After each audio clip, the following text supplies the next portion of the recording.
세상이 많이 악해졌다고들 합니다. 실제로 이런저런 뉴스를 듣다 보면 때때로 가슴이 덜컥 내려앉을 때도 있습니다. 여러분, 이처럼 세상이 악해져 갈 때에 우리가 정말 조심해야 할 것이 있는데, 그것은 악한 세상이나 악한 사람을 묵상하고 사는 것, 정말 조심해야 할 일입니다.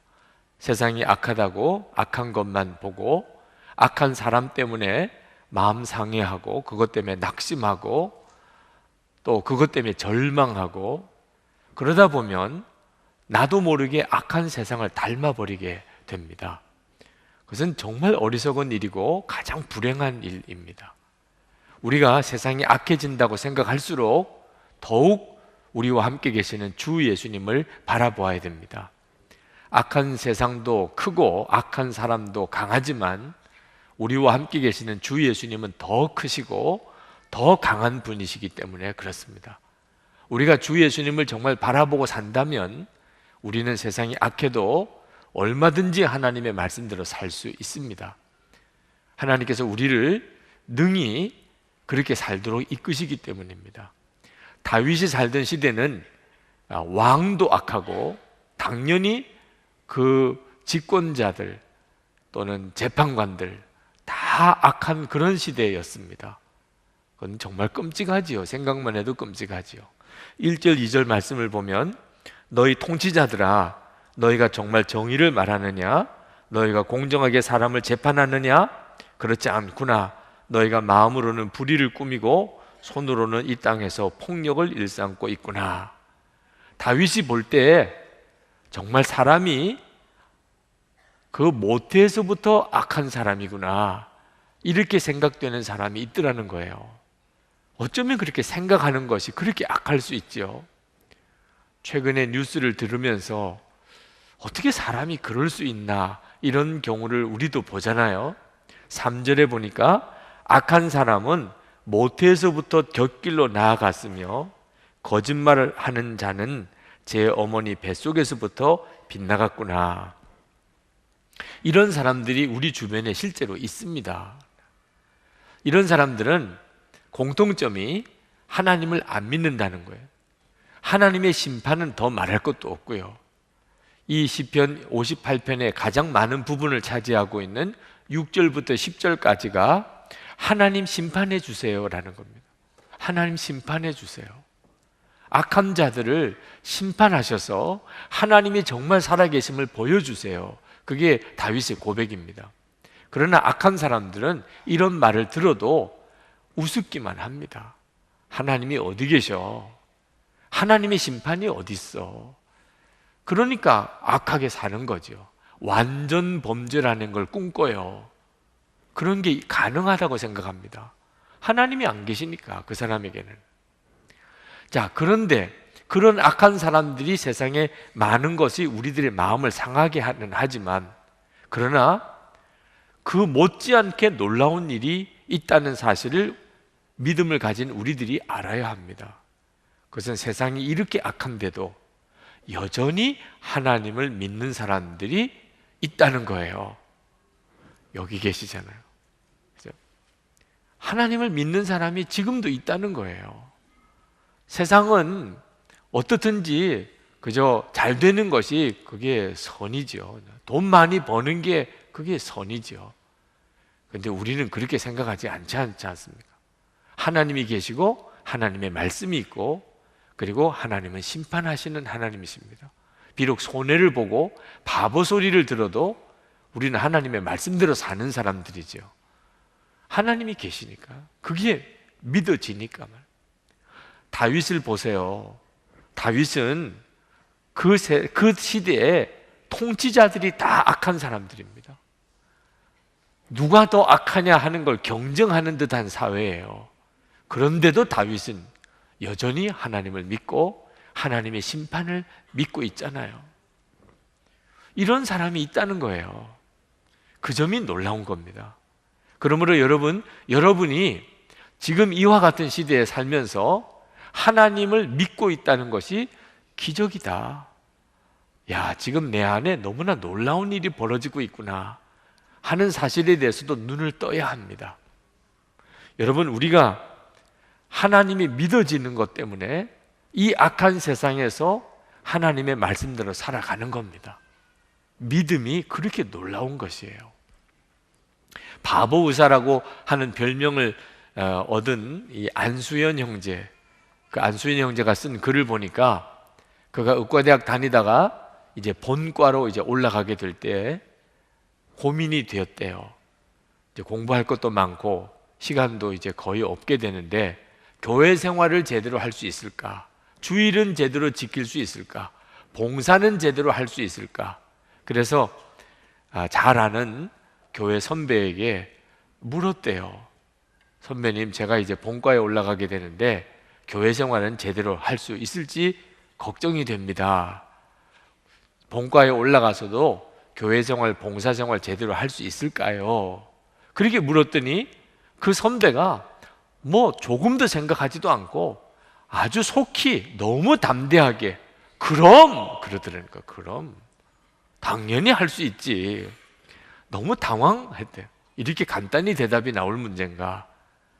그런데 그 선배가 그렇게 아주 단호하게, 아주 신속하게 물론 할 수 있지. 본과에 올라가도 얼마든지 교회 생활, 예배, 봉사활동 다 할 수 있어. 그렇게 말해준 것 때문에 얼마나 감사했는지 모른다는 거예요. 실제로 고민이 될 때도 있었고 갈등이 될 때도 있었지만 그 선배가 단호하게 그렇게 할 수 있다고 말한 것 때문에 그는 인턴 과정이 끝날 때까지 주일을 딱 한 번 빠질 수밖에 없었던 것 외에는 성가대 활동도 하고 소그룹 모임도 하고 다 할 수 있었다는 거예요. 믿음이 분명한 사람에게는 고민이 별로 없습니다. 갈등도 별로 없습니다. 하나님이 진짜 믿어지는 사람, 별로 고민할 게 없어요. 너무 답이 분명하니까. 여러분, 하나님이 믿어진다는 것은 정말 놀라운 일입니다. 악한 사람이 세상을 다 좌지우지하는 것 같아도 하나님이 믿어지는 사람이 여전히 역사하고 있습니다.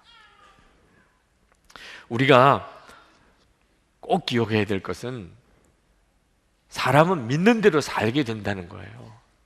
하나님이 믿어지니까 하나님의 말씀대로 사는 것이고 하나님이 안 믿어지니까 악하게 사는 것뿐입니다. 욥의 아내가 욥이 이유를 알 수 없는 고난을 계속 당하게 되는 것을 옆에서 보다가 결국은 무너집니다, 마음이. 그래서 남편 욥에게 당신이 믿는다고 하는 하나님 저주하고 차라리 죽으라고 악담을 퍼부었어요. 믿음이 무너진 거예요. 더 이상 하나님이 살아계시다 믿어지지가 않는 겁니다. 그런데 그런 말을 들은 욥은요, 하나님을 저주하고 죽을 수가 없었어요. 왜? 여전히 하나님이 살아계시고 하나님이 모든 역사를 주관하시는 게 믿어지니까. 그래서 아내에게 당신이 어리석은 사람이라, 하나님이 주시기도 하고 거두가시기도 하시는 거지, 그렇게 고백했어요. 결국은 믿음의 차이입니다. 스데반 집사가 돌에 맞아 죽을 때도 하나님이 하나님의 보좌에 계신 것을 보고 예수님이 일어나서 내려다 보시는 것을 보게 되니까 자기에게 돌 던지는 자를 오히려 축복하고 기도하고 그는 죽었습니다. 천사의 얼굴처럼 그렇게 마지막을 맞이했다 그랬어요. 여러분, 믿어지는 사람은 세상이 감당을 못할 정도입니다.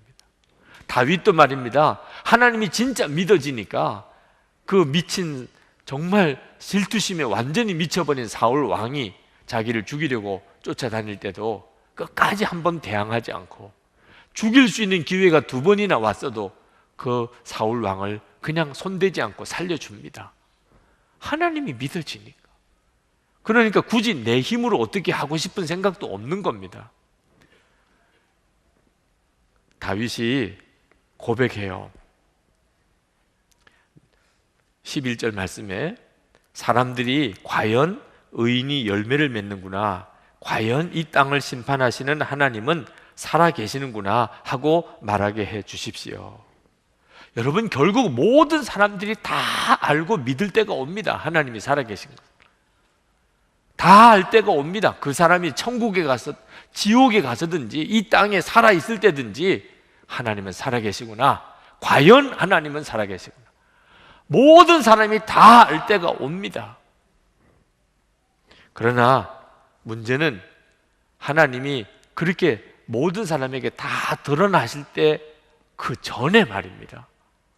세상에 악한 사람이 세력을 잡은 것 같고 악한 사람 마음대로 다 되는 것 같은 그런 때에, 그때도 하나님이 믿어지는 사람, 그 사람이 중요한 거죠. 다윗이 기도해요. 과연, 그 말은 이제 그때가 온다는 거예요. 그렇지만 다윗이 이 고백을 할 때는 하나님이 안 계신 것 같은 때였습니다. 정말 하나님은 살아계신 것 같지 않았어요. 그때 하나님이 다윗이 기도한 겁니다. 사람들이 과연 하나님은 계시구나 할 때가 오게 해 주십시오. 하나님에 대한 확신이 있었기 때문에 그렇게 했던 거죠. 여러분, 우리가 믿음을 가졌지만 믿음의 용사가 되어야 됩니다.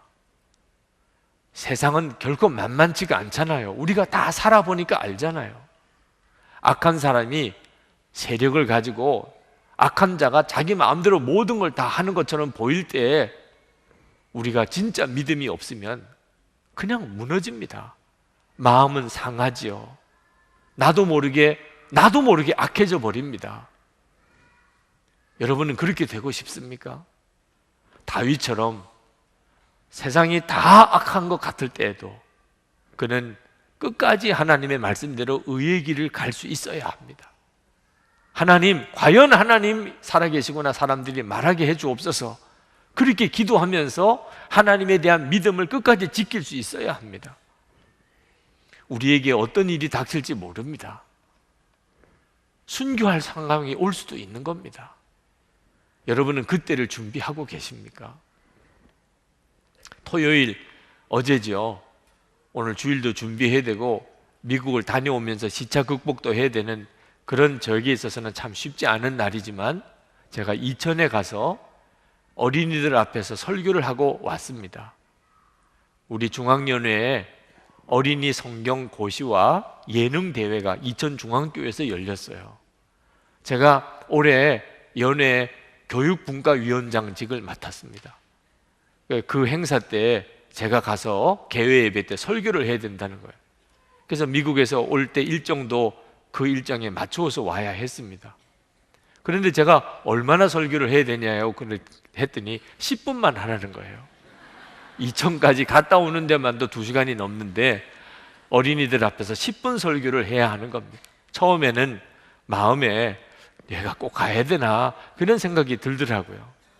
여러분, 제가 갔다 와야 되는 거였나요? 누가 어린이 설교에 은사가 있으신 분이 대신 해줘도 되지 않을까? 저는 또 어린이 설교를 안 해본 지가 이제는 꽤 오래됐습니다.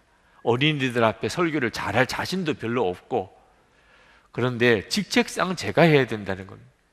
그래서 마음을 정리하고 다녀왔죠. 어린이들이 이천중앙교회 예배당에 꽉 찼어요. 제가 그 어린이들 앞에 서서 설교할 때 부끄러웠어요. 조금이라도 제 마음속에 내가 이 설교를 꼭 해야 되나 이런 생각을 했던 것 자체가 얼마나 부끄러운가.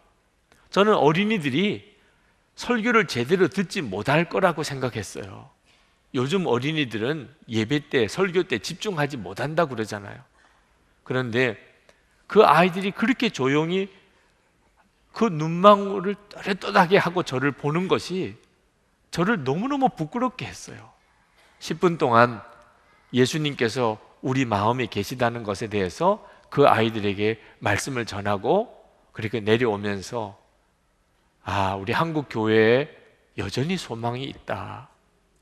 어떻게 이런 아이들이, 이렇게 많은 아이들이 모여서 이렇게 예배를 드릴 수 있을까? 그 아이들은 다 성경을 암송하고 성경 시험을 볼 준비를 하고, 그리고 하나님께 찬양할 것을 가지고 모였어요. 제가 돌아오면서 아이들을 위해 기도가 되더라고요. 어른들은 부끄러운 모습을 보이는 게 많은데 이렇게 소중한 믿음을 가진 아이들이 있는 것을 보고 이 아이들이 앞으로 겪어가야 될 믿음의 시련을 생각했습니다. 이 믿음이 그냥만 계속 지켜지는 게 아니잖아요. 우리가 다 살아봤잖아요. 이 아이들은 얼마나 유혹 앞에서 또 시련 앞에서 믿음의 연단을 받을까. 하나님, 정말 올곧게 잘 자라게 해주십시오. 이 아이들의 믿음이 잘 지켜질 수 있게 해주십시오. 그렇게 기도했었어요. 여러분들은 어른이시잖아요. 믿음도 어른이십니까? 한번 물어보고 싶더라. 우리들은 다 어른이잖아요. 그 아이들은 어린 아이들입니다. 그 아이들의 믿음과 우리들의 믿음은 달라야 되잖아요. 여러분들은 정말 몸이 어른인 것처럼, 나이가 어른인 것처럼 믿음도 어른입니까? 어떤 시련이 와도, 어떤 유혹이 와도 흔들리지 않는 그런 믿음을 가지고 있나요? 믿음은 그냥 커지는 게 아닙니다. 여러분들의 믿음이 장성한 믿음이 되었다면 아마 틀림없이 믿음의 연단을 많이 받았을 거예요. 여러분들이 끊임없이 성경 말씀을 묵상하고 주 예수님을 바라보면서 모든 상황에 살았을 겁니다. 그러면 믿음이 자라요. 믿음이 커집니다. 다윗과 같은 믿음이 그저 생기는 믿음이 아닙니다. 믿음으로 살아보지 않은 사람, 끊임없이 주 예수님을 바라보지 않는 사람은 결코 믿음이 커질 수가 없습니다.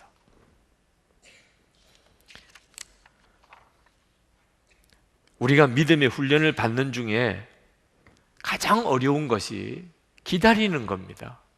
믿음이 실제가 될 때까지. 우리가 믿을 때는 눈에 보이는 게 아닙니다. 실제로 이렇게 손에 잡히는 것도 아닙니다. 그래서 믿음은 보이지 않는 것의 증거라, 바라는 것의 실상이라고 그렇게 말한 거죠. 그렇게 믿었어요. 그게 이제 실제가 되어야 되잖아요. 그 사이에 기다림이 있습니다. 믿음의 훈련 중에 제일 어려운 훈련이 기다리는 훈련이에요. 내가 믿은 것이 그대로 이루어지기까지 내가 끝까지 믿음을 지키고 사는 것, 대부분이 여기서 무너집니다. 기다리지 못하는 거예요. 기다리다가 쓰러지는 거예요. 기다리다가 낙심해 버리는 거예요. 안 된다는 거예요. 하나님은 살아계신 걸 모르겠다는 거예요. 아무리 기도해도 응답이 없다는 거지요. 왜 그런가? 여러분, 막연하게 기다리니까 그런 겁니다. 막연하게 기다리는 것은 아무 힘이 없어요. 오히려 기다리는 사람을 지치게 만듭니다. 이번에 미국 워싱턴에 갔다가 2차 대전 중에 독일이 유대인들을 너무너무 무자비하게 학살했지 않았습니까? 그때 그 끔찍했던 일들을 모아서 홀로코스트 기념관을 전 세계 도처에 만들어 놓고 있습니다. 거기를 가보았어요. 얼마나 마음이 힘든지 그 전관을 다 둘러보는 동안에 제 마음의 심령이 상해서 며칠을 그것 때문에 알았습니다. 그렇게 힘들어요. 그 끔찍한 장면들을 보는 게 사람이 이렇게 악해질 수가 있는 겁니까? 같이 기념관을 둘러보던 그런 관람객들 중에는요, 중간에 통곡을 하는 사람, 화장실에 가서 토하는 사람도 있어요. 폴란드의 가장 잔인한 유대인 수용소 중 아우슈비츠라는 수용소에 어느 해인가 사람들 사이에 놀라운 예언이 퍼지기 시작했습니다. 하나님께서 말씀을 주셨다는 거예요. 이번 크리스마스 때는 우리가 다 풀려날 것이라고. 그 유대인 수용소에 있었던 사람들에게 있어서는 이것은요, 정말 놀라운 소식이에요. 하나님이 말씀하셨다니까. 근데 그 소문이 돌면서부터 무슨 일이 벌어졌는가? 그 수용소에 죽어나가는 사람의 숫자가 급격히 줄어든 겁니다. 사람들에게 희망이 생기니까, 이제 자유가 왔다는 희망이 생기니까 살 힘이 생긴 거예요. 눈빛이 달라지고 얼굴빛이 달라졌어요. 그런데 크리스마스는 아무 일도 없이 지나가 버리고 맙니다. 그때부터 그 유대인 수용소 안에 급격히 죽어가는 사람이 생기기 시작한 겁니다. 희망을 잃어버리는 순간에 사람은 견딜 힘을 잃어버리는 거거든요. 여러분, 믿음이 이런 단순한 희망만 아닙니다. 좋은 날이 올 거야. 하나님은 반드시 응답해 주실 거야. 여러분, 이것도 믿음이지만 실제로 믿음의 진정한 핵심은 아닙니다. 하나님의 약속의 말씀이 이루어질 때가 올 것이고, 우리가 기도한 대로 이루어지는 날이 올 것이고, 의롭게 사는 자가 하나님이 반드시 세워주시고, 악한 자가 멸할 때가 반드시 올 것이라고 우리가 믿지만, 이게 믿음의 핵심은 아니에요. 애틀란타에 갔더니 아주 존경받으시는 목사님 이야기를 쭉 만나는 분들마다 하시더라고요. 이미 세상을 떠나셨지만 그 지역에서는 상당히 유명하시더라고요. 왜 유명하신가? 설교 중에 애틀란타 교회 협의회 정기 모임 때 설교를 하셨는데, 설교 중에 이미자의 동백아가씨 노래를 불렀다는 겁니다. 그게 무슨 찬양곡도 아니고 목사님이 이미자의 동백아가씨 노래를 부른 일이 그게 범상한 일은 아니죠. 헤일 수 없이 수많은 밤을 내 가슴 도려내는 아픔에 겨워 얼마나 울었던가 동백아가씨. 그리움에 지쳐서 울다 지쳐서 꽃잎은 빨갛게 멍이 들었어. 처음에 1절을 부를 때는 다들 웃었대요. 코미디 같은 상황이잖아. 갑자기 목사님이 동백아가씨 노래를 부르니, 그러나 목사님은 개의치 않고 그냥 2절을 또 부릅니다. 동백꽃잎에 새겨진 사연, 말 못할 그 사연을 가슴에 안고 오늘도 기다리는 동백아가씨. 가시님은 그 언제 그 어느 날에 외로운 동백꽃 찾아오려나. 웃던 사람들의 웃음이 다 사라지고, 그리고 눈에는 눈망울이 맺혔다는 거예요. 이민사회에서 살았던 이민자들의 가슴은요, 이미자 씨가 부른 이 동백아가씨처럼 그렇게 다 마음이 빨갛게 멍이 들었다는 거예요. 기다리고 기다리다가 지쳐서. 이민자의 삶은 기다리는 삶이라는 겁니다. 그러나 언제 그 기다리던 것이 이루어질지 기약이 없는, 목사들도 마찬가지라는 겁니다. 이민 목회를 하는 목사들도 그렇게 교인 한 사람 만들려고 어떻든지 온갖 정성과 사랑을 다 쏟아서 섬기고 도살피고 도와주었더니 얼마 동안 교회를 나오는가 싶다가 그냥 다 떠나가 버린다는 거예요. 그 떠나간 교인 다시 돌아오기를 그렇게 기다리다가 그 목사님은 동백꽃은 빨갛게 멍이 들었지만 제 가슴은 빨갛다 못해 까맣게, 아주 새까맣게 타버렸어요. 그렇게 고백하는데 그 자리에 있었던 목사님들과 이민살이 하던 교민들이 다 울었다는 것. 그게 이민자의 삶이고 이민 목회를 하던 분들의 심정이라는 것. 근데 이 목사님이 그렇게 속이 새까맣게 타서 그런지 66세에 비교적 젊은 나이에 세상을 떠나십니다. 그를 사랑하던 분들이 유고집을 냈어요. 제목을 붙이기를 동백아가씨를 노래하는 목사, 그렇게 냈습니다. 저는 그 목사님의 이야기를 들으면서 야, 이민 목회가 어려운 거였구나, 이민자의 삶이 그렇게 힘든 삶이구나, 그런 생각을 하면서도 믿음은 마음이 새까맣게 타들어가는 게 아닌데, 그런 생각을 했습니다. 여러분, 그저 우리가 막연하게 좋은 날이 올 것을 믿고 기다린다는 것은 우리 속을 새까맣게 태웁니다. 언제 이루어지지요? 도대체 하나님의 약속은 언제 이루어지는 거예요? 도대체 말씀은 언제 이루어지고 기도는 언제 응답이 됩니까?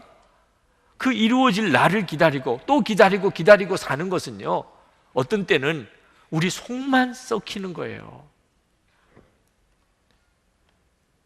믿음은 그저 기다리는 거 아닙니다. 믿음의 진정한 본질은 말입니다, 하나님의 약속을 이루실 그 주님을 지금 만나는 거예요. 지금 우리와 함께 계신 그 주님을 만나는 데 있습니다. 그렇기 때문에 기다릴 수 있는 힘이 생기는 거예요. 우리에게 약속하신 하나님의 약속의 말씀을 우리가 기도한 그 기도의 응답을 능히 이루실 그 주님, 그분이 지금 우리와 같이 계신 것을, 그것을 아는 눈이 뜨여야 비로소 그것을 믿음이라고 하는 거예요. 그 믿음을 가진 사람은 속이 타지 않습니다. 세상은 다 악해져 가는 것 같아요. 오히려 더 거꾸로 가는 것 같아요. 하나님의 역사는 언제 이루어질까 싶어요. 그래도 속이 타지 않습니다. 왜? 그 말씀을 능히 이루실 그 주님이 나와 함께 계시는 것을 내가 알기 때문에. 다윗은 속이 새까맣게 타지 않았습니다. 그는 담대했어요. 그는 세상은 다 악해도 그는 끝까지 하나님의 말씀대로 살았어요. 하나님은 분명히 살아계시다, 심판하시는 하나님은 분명히 살아계시다, 그는 분명히 고백하고 살았어요. 그리고 결국은 그 일이 이루어지게 되는 겁니다. 사랑하는 성도 여러분, 그러므로 우리가 이 악한 세상 가운데서 믿음으로 살려면 살아계신 주님, 그 주님을 만나야 합니다. 그 주님을 바라보는 눈이 뜨여야 합니다. 사람들은 과연 하나님이 살아계시구나, 그렇게 말할 때가 오겠지요. 그 사람들은 무언가가 이루어져야만 아는 겁니다. 아, 과연 의인이 열매를 맺는구나. 아, 과연 심판하시는 하나님이 계셨구나. 다 알게 되지요. 그러나 그 일이 이루어지기 전에 벌써 그 하나님, 살아계신 하나님을 만나는 사람이 있는 거요. 그 사람이 믿음의 사람인 거예요. 어떤 일이 다 이루어지고 난 다음에 하나님은 살아계시구나, 그게 아니고 세상은 다 악한 것 같은데 그 가운데서 살아계신 하나님을 만나는 사람이 필요하다. 이것이 바로 믿음의 사람인 거예요. 그러므로 여러분, 정말 절망의 상황이 왔을 때, 정말 어려운 그런 시험이 닥쳐왔을 때 명심해야 합니다. 그것은 살아계신 하나님을 만나는 기회일 뿐입니다. 지금도 하나님은 살아계신 하나님으로 우리와 만나주세요. 강화 에덴교회에 필리핀 단기선교 갔던 이야기를 들었습니다. 교인들이 필리핀으로 단기선교를 다녀오게 됐는데, 필리핀에 도착을 해서 그 현지 교회에 다다랐는데 재정을 맡은 집사님이 돈을 다 잃어버린 것을 알게 됐어요. 돈이 없어진 겁니다. 아무리 찾아도 돈이 없어요. 이제 한 열흘 동안의 단기선교 일정을 이제 살아가야 되는데 돈이 하나도 없어졌으니 어떡합니까? 참 큰 시험이죠. 뭐 누구 책임을 따지고, 그래도 이게 문제가 해결이 됩니까? 목사님께서 교인들을 다 부르고 기도합시다. 정말 이와 같은 때 우리가 주님을 바라봅시다. 주여, 주여 어떻게 해야 합니까? 우리가 그냥 다 돌아가야 됩니까? 그때 하나님께서 그 교인들에게 마음을 주시기를, 가지고 있는 비상금을 다 털어라. 그래서 우리 비상금을 다 털어냅시다. 혹시 가지고 있는 돈이 조금이라도 있으면 다 얼마가 되든지 다 내놓읍시다. 교인들이 다 내놓았대요. 그랬더니 충분하지는 않지만 그래도 돌아갈 필요는 없고, 그래서 선교 일정을 절약하고 절약해서 잘 마칠 수가 있었다는 거예요.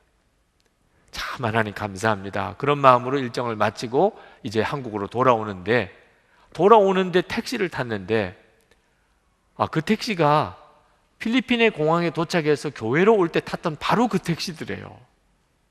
근데 교인 중에 한 분이 혹시 돈을 택시에 떨어뜨린 건 아닐까?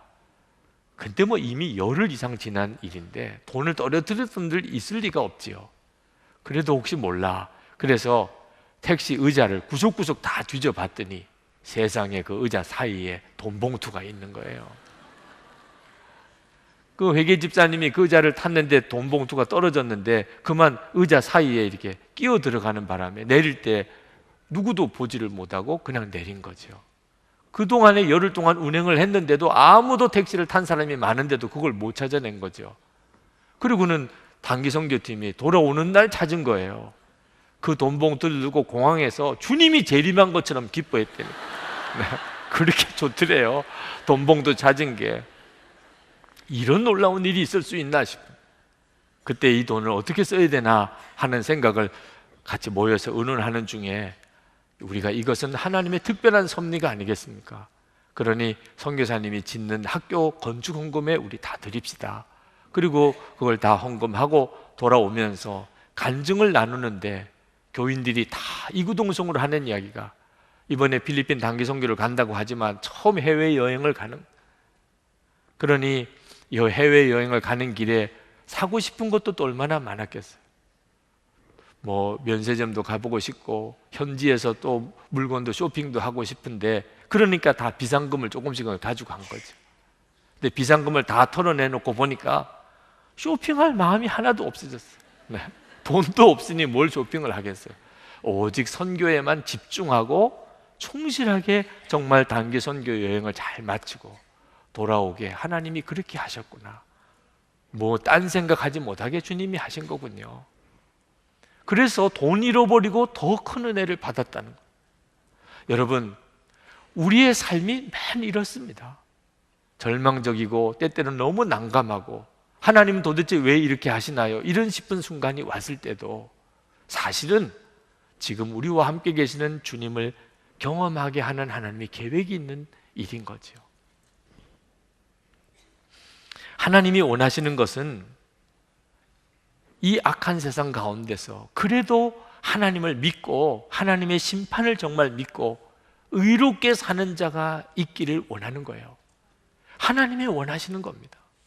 세상 사람들은 다 악하다, 다 악하게 변했다 하더라도 아니야, 여전히 의롭게 사는 사람이 있어.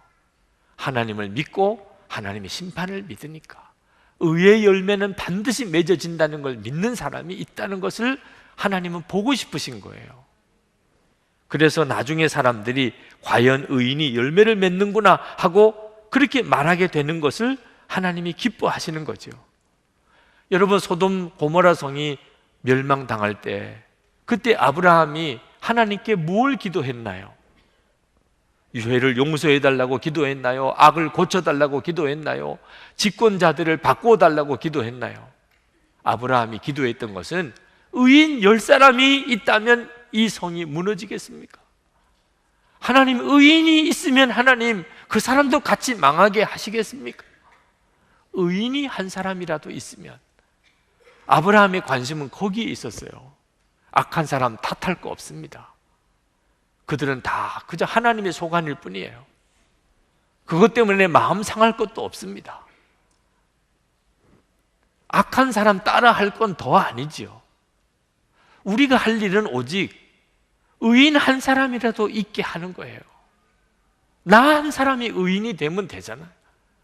예레미야 5장 1절에 보면 하나님이 이렇게 기가 막힌 말씀을 하십니다.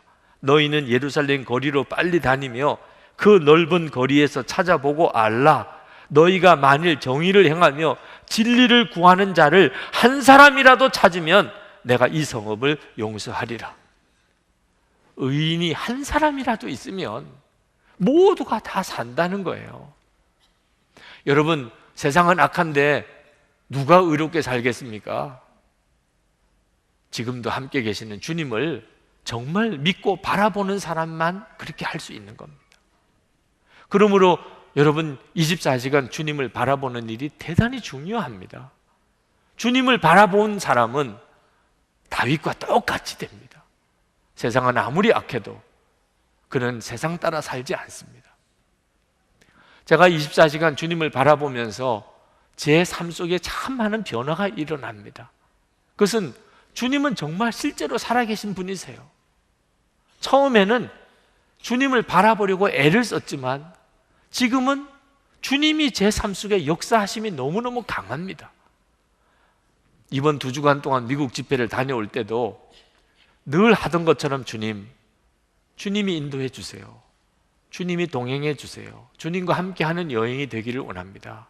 그렇게 기도하는데 주님이 갑자기 제 마음에 이번 미국 여행은 하나님의 나라 사람을 만나는 여행이다. 그런 마음을 주세요. 3일 동안 계속 기도만 하면 그 말씀만 주시는 겁니다. 사람을 만나는 것이라. 제 일정을 도와주려고 박우영 목사님, 부목사님이 같이 따라갔습니다. 제가 박우영 목사님께 말씀을 드렸어요. 아주 지극히 개인적인 경험이지만 이건 제 일정이 중요한 문제니까, 목사님, 제 일정을 이제 거기 있는 주최 측 사람들이랑 또 저를 만나기를 원하는 사람들이랑 의논을 하실 때 절대로 어디 관광을 가자든지 어디를 보러 가자든지 이런 쪽으로 결정하지 말고 하나님 나라 사람을 꼭 만나야 할 사람이 있다고 하시니 그것을 중요하게 챙겨주세요. 박우영 목사님도 쉽지 않았던 것 같아요. 사람을 만나야 된다고 자꾸 그러시니까. 그리고 이번 여행이 정말 놀라운 사람들을 만나는 여행이었어요. 그 과정은 제가 영성 일기 속에 거의 대부분 썼습니다. 특히 가장 놀라운 것은 마지막 한국으로 오기 전날입니다. 그날은 누구를 만날 특별한 약속이 없었어요. 그저 워싱턴 DC 한번 둘러는 보셔야 되지 않겠습니까? 그래서 저를 관광을 시켜주겠다고 하는 약속만 있었던 날입니다. 아침에 일어나서 기도를 하면서 하나님, 오늘 하루도 주님 인도해 주십시오. 근데 그때도 동일하게 주님이 제 마음에 오늘 하나님의 나라의 사람을 만날 것이라. 사람이라는 겁니다. 오늘도 관광이 아니고 사람이라는 거예요. 난감하더라고요. 무슨 사람 만날 약속을 했어야 뭐 기대를 걸지요. 아, 가이드를 해주시는 집사님이 사람인가? 생각해 보니까 사람이더라. 그래서 그 집사님에게 무슨 계획이 있나 이런 기대를 가지고 나갔어요. 그리고는 그 집사님을 만났는데 참 사랑이 많으신 분, 어떤 하나라도 더 저를 워싱턴 DC를 보여주려고 애를 쓰시는 분이세요. 저는 보는 게 하나님의 뜻이 아니고 사람이 하나님의 뜻인데, 그래서 그 집사님이 하시는 이야기를 계속 귀담아 듣고 있었죠. 근데 그 집사님이 이야기를 하시다가 갑자기 대학 동창 이야기를 하시는 겁니다. 그분이 이 워싱턴에 와 있는데, 그러면서 한국 KBS의 성공시대에도 방영이 되신 분이라고 하면서 이름을 이야기하는데, 팀 하스라고 하는 한국 사람이라. 그 이야기를, 그 이름을 듣는데 깜짝 놀랐어요. 저희가 처음 도착한 미국 애틀랜타에 도착하는 날 방송국에서 인터뷰를 했습니다. 근데 그 방송국장님하고 이야기를 나누다가 저희들은 미국에 사람 만나러 가는 거라고 그런 응답을 받았습니다. 혹시 방송국장님은 사람을 많이 알 테니 하나님의 나라 사람이라고 여겨지는 분이 생각나십니까? 혹시 있으면 추천해 주십시오. 그랬더니 한참을 고민을 하시다가 한 사람이 생각이 난다는 거예요. 정말 그 사람이, 목사님 이야기를 듣는데 그 사람이 딱 그 사람이라는 생각이 든다는 거예요. 이야, 이렇게 응답을 해주시나. 그래서 누구냐고 그랬더니 팀 하스라는 사람. 그분이 미국의 아주 큰 기업인인데, 그런데 오바마 행정부의 자문위원까지 위촉이 된 한국분으로 KBS에서 성공시대에 방영까지 된 분이라. 아, 그런 분이 계십니까? 어디 사십니까? 필라델피아에 산다는 거예요. 마음에 그만 낙심이 되더라고요. 어떻게 만납니까, 그 사람을? 우리가 갈 수 있는 여건도 아니고 그분이 올 리도 없고. 그래서 그만 마음을 접었었거든요. 그게 첫 번째 날이었어요. 마지막 날, 아니 우리를 가이드해 주시는 집사님이 그분 이야기를 하면서 그분이 지금 워싱턴에 와 있다는, 연방정부의 회의를 하기 위해서 왔는데 당신이 만나게 해줄 수 있다는 거죠. 그래서 그만 모든 구경거리는 다 접어두고 그리고 그분에게 연락을 했습니다. 중요한 회의를 하는 분이니 만날 수 있을지도 모르는 일인데 연락을 받으시더니 만나시겠다고. 그래서 우리가 호텔에 갔어요. 호텔에 가는데 택시를 탔는데 정말 이상한 택시예요. 처음에는 잘못 탔나 싶더라고. 에티오피아 사람인데 택시 안이 뭐 보통 너저분한 게 아니에요. 그리고 횡설수설 하시는 것 같고. 근데 가다가 보니까 이분이 진짜 충만하신 분이에요. 택시 안에 곳곳에 성경책하고 전도지예요. 그러면서 그분이 우리에게 설교를 하시는 거예요. 주의 때가 가까웠다는 거예요.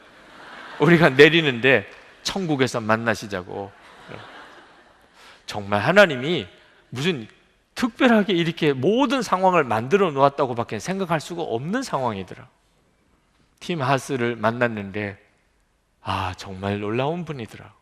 그분이 한국의 KBS 방송에서 미국의 성공한 사람이라고 한인이라고 취재를 해왔지만 실상은 가장 중요한 부분은 방영이 안 된 겁니다. 그분은 목사님이기도 하셨어요. 그분은 회사 경영을 성경 말씀에 근거해서 하고 있었어요. 이런 이야기는 KBS에서 방영할 수가 없는 내용이라. 그러나 그거 없이는 그분을 완전히 이해할 수가 없는 놀라운 일이었. 하나님은 그것을 한국에다가 소개하고 싶으셨던 것 같아요. 같이 만나서 이야기하는 동안 1시간 반이 어떻게 갔는지 모르겠더라. 우리 교회 또 여기 뱀 세미나에 오시기로 그렇게 부탁을 드리고 오면서 호텔에서 잠을 못 자겠더라. 하나님의 사람을 만난 감격도 있지만 떠날 때부터 마지막까지 주님은 정말 살아계셔서 내 모든 여정을 지시하시고 인도하시는구나. 그것 자체가 그렇게 놀라운 흥분이 되는 거예요. 잠이 들 수가 없을 정도였어요. 한국을 오면서 마음 아픈 일이 한두 가지가 아니었습니다.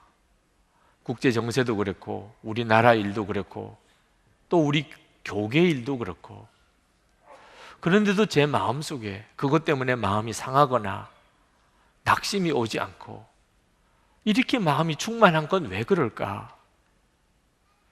살아계신 주님이 정말 함께 계시다는 그 놀라운 확신 때문에. 주님은 이 세상이 악한 것보다 더 크신 분이세요. 악한 자가 강한 것보다 주님은 더 강하신 분이세요. 그분이 지금도 정말 살아계셔서 함께 계시니 세상이 악하다고 낙심할 이유가 없지요. 마음 무너질 까닭이 없지요. 성도 여러분, 주님은 정말 살아계세요. 세상 사람은 나중에 가서야 과연 하나님이 살아계시구나 하겠지만 우리는 지금 세상이 다 악한 가운데 있는 것 같을 때도 주님은 살아계신 것을 알 수 있습니다. 주님을 바라보는 눈이 다 뜨이시기를 축복합니다. 기도합시다. 이 시간에 우리 간절한 마음으로 여러분의 심령의 눈이 열리기를 기도하십시오. 세상 악한 것에 주목하지 않고 그거 묵상하지 말고 주님을 묵상하세요. 주님을 24시간 바라보세요. 그러면 말할 수 없는 악한 세상 가운데서도 여러분의 심령은 살아납니다. 하나님 언제까지라도 여러분 기다릴 수 있습니다. 주님의 역사가 나타날 때까지 여러분은 충만할 수 있습니다. 기쁨과 감사로 살 수 있습니다. 주님의 역사하심을 우리 다 같이 기도하겠습니다. 은혜와 사랑에 충만하신 하나님,